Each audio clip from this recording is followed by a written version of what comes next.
your humility, your understanding is very much required.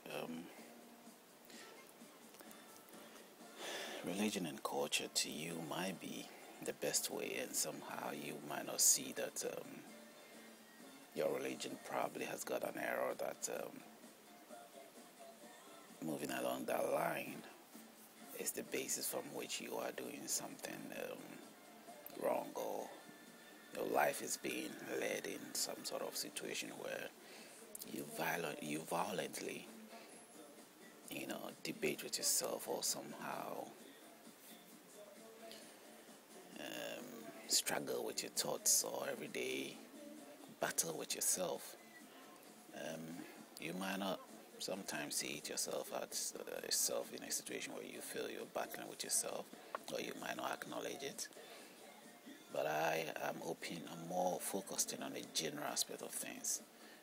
And my reason of being critical, I'm sure I've already dealt with that and explained. Stay tuned to the video. Stay tuned to it.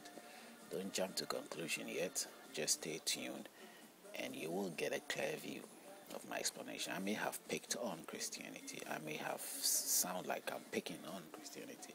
It's what I'm more familiar with. It's what I'm dealing with. It's not about picking on anything, or picking on the Islamic people, or picking on the Buddhist people, or picking on any other. No, these are the major groups. But I have a more,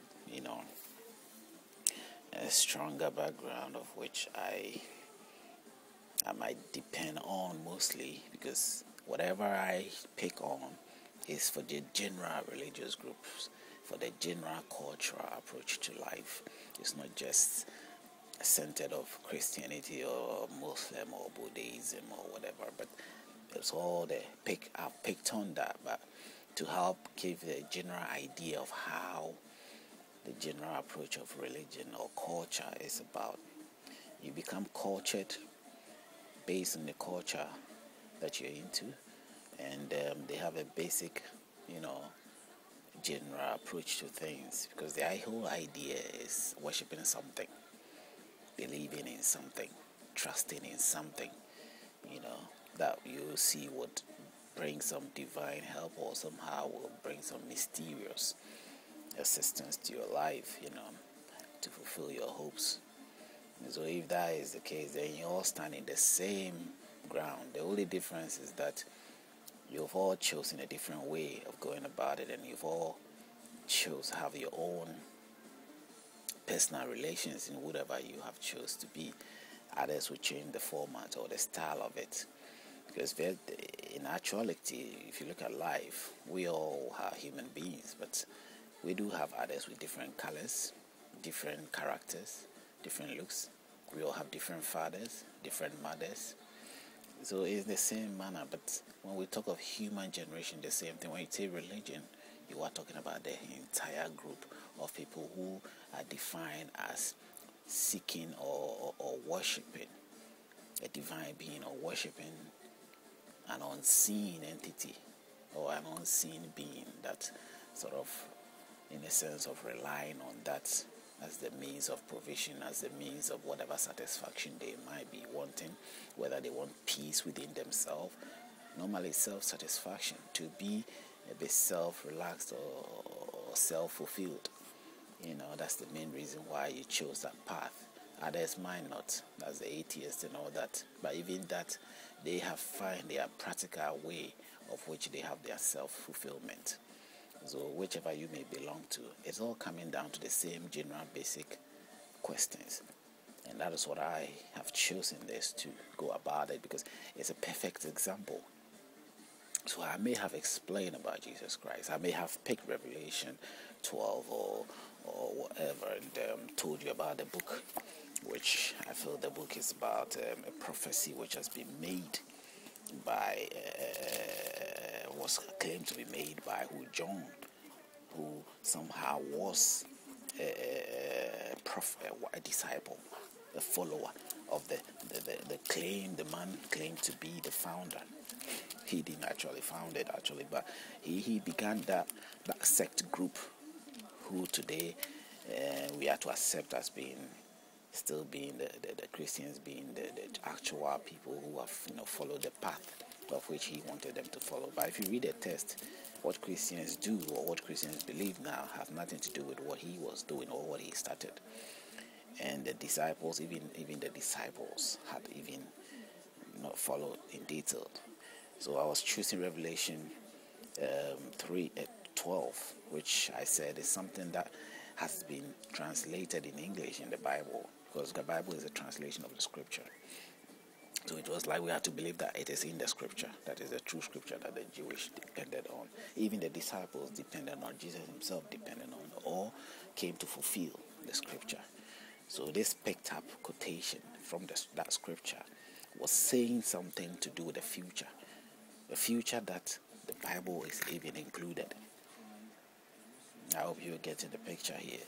This Bible, the Quran, all other presentations are all included, because it is also written in the New Testament, which Jesus made a statement, say someone will come. He said it's like they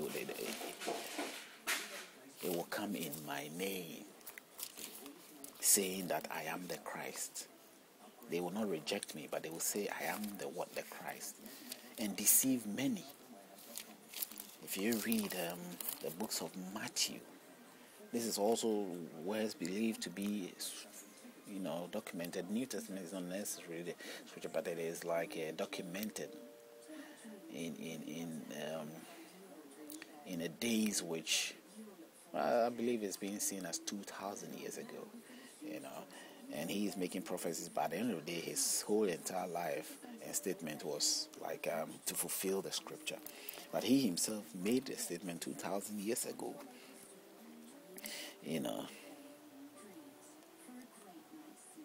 And he made a statement and said that it's written in red letters. That means red letters are written words, the true words, believed true words of Jesus Christ. It's believed to be the true words of Jesus Christ. So he says in Matthew 24, he says, then if anyone says to you, look here is the Christ, or there, do not believe it. For false Christ and false prophet will rise and show great signs and wonders to deceive, if possible, even the elect. See, I have told you beforehand. Therefore, if they say to you, look here, look, he is in the desert. Do not go out or look. He is in the desert. Do not go out there. Look. He is in the inner rooms. Do not believe it. For as lightning comes from the east, flashes to the west, so also will the coming of the Son of Man. For wherever the carcass is, there the eagles will be gathered together.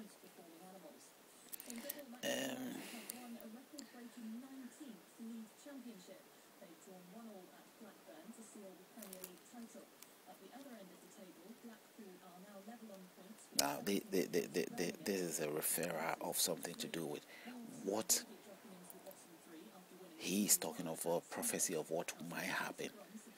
What will happen in the days ahead, that when after his time has passed, many years to come. Maybe this moment that we are, you and I are at this moment,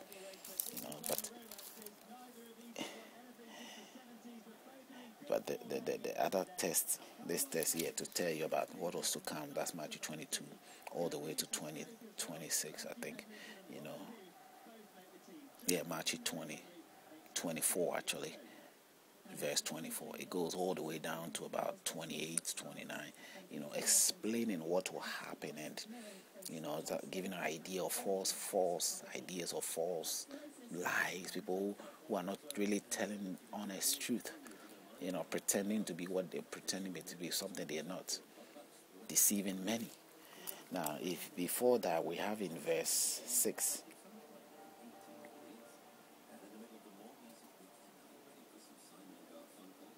in verse 5 of the same 24, it says, for many will come in my name, saying, I am the Christ, and will deceive many.